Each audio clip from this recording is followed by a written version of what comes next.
Open the website. The link is in description. Download the file.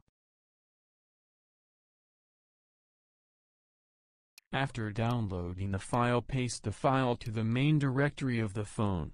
Rename the file and remove jar from file extension. Open Settings and go to System and then to System Updates. Then click on this button and click on Local Upgrade and then select the file. Your OxygenOS 12 is ready. Enjoy! Comment down your favorite feature of OxygenOS 12. Like, share and subscribe to see more such videos.